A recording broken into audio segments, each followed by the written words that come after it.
नमस्कार मित्रों, मैं हूं सूरज और मैं आज आपको बहुत ही महत्वपूर्ण टॉपिक जो कि आपके भारतीय दंड संहिता से रिलेटेड यानी आईपीसी से संबंधित है उसके बारे में बताऊंगा।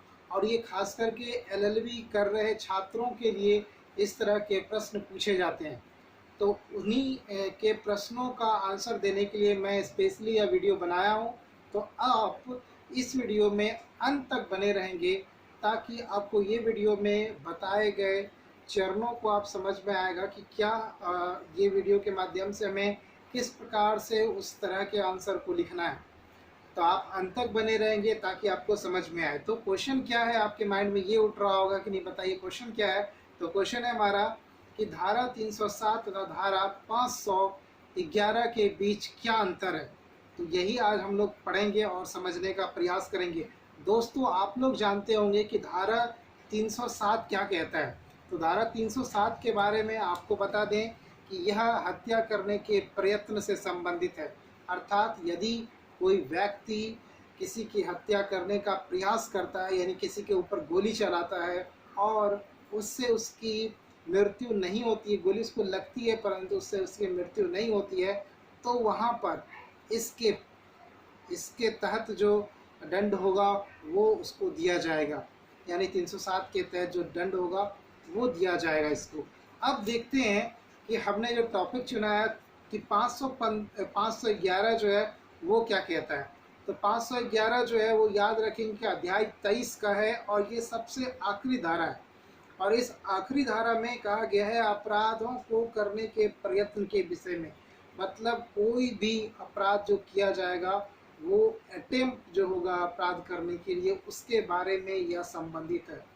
तो अलग से इस धाराओं का इस धारे का क्या ज़रूरत पड़ गया जबकि बहुत सी धाराएं ऑलरेडी पहले से हैं।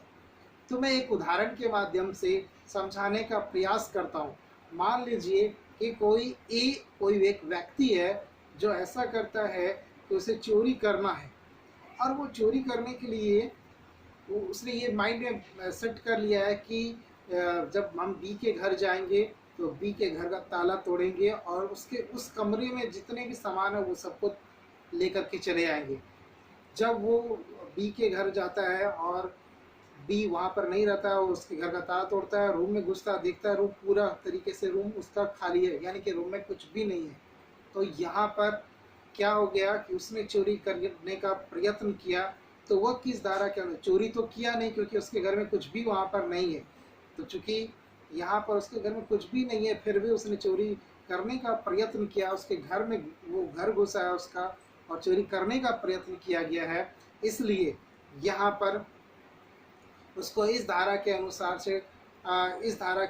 से उसे गिल्टी वो दोषी होगा और जो चोरी के अपराध के लिए दंड होना चाहिए वो उसे मिलेगा। लेकिन याद रखेंगे इस तरीके का जो भी कभी अपराध होता है तो वहाँ पर जितनी उसके उपबंधित धाराएं हैं जिसमें उसके बारे में सजा का प्रावधान है, उतना सजा नहीं दिया जाता है बल्कि उसके सजा की आधी कर दी जाती है यहाँ पर, क्योंकि चोरी तो हुआ नहीं लेकिन चोरी करने का चूंकि प्रयत्न किया गया है यहाँ पर। इस तरह से एक और एग्जाम्पल के माध्यम से समझते हैं। जैसे कि मान लीजिए ए जो है वो चोरी करने के लिए से संदूक तोड़ता है। तो संदूक जब तोड़ता है उसका ताला और उसके बाद जब खोलता है तो देखता है संदूक में कुछ भी नहीं है, वहाँ से वह कुछ भी चोरी नहीं कर पाता है। तो वैसी स्थिति में जब वो वहाँ से कुछ भी नहीं निकाल पाता है, कुछ भी नहीं चोरी हो पाता है, तो यहाँ पर चूंकि उसने चोरी करने का प्रयत्न किया है इसलिए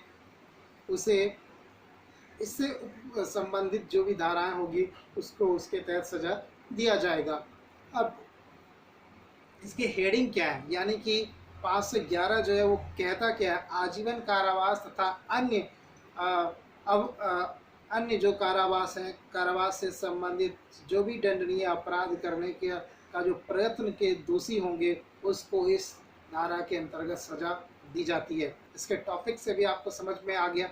यहाँ पर चोरी हुई नहीं है लेकिन चोरी करने का चूंकि प्रयत्न किया गया है।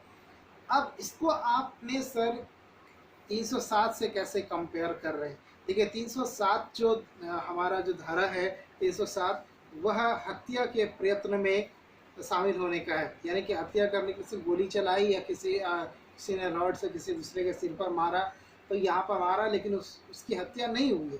यहाँ पर प्रयत्न किया गया लेकिन हत्या नहीं हुई है। यहाँ पर जब हत्या हो जाएगा तो हत्या का मुकदमा 302 के तहत उसको जो है सजा मिलेगा।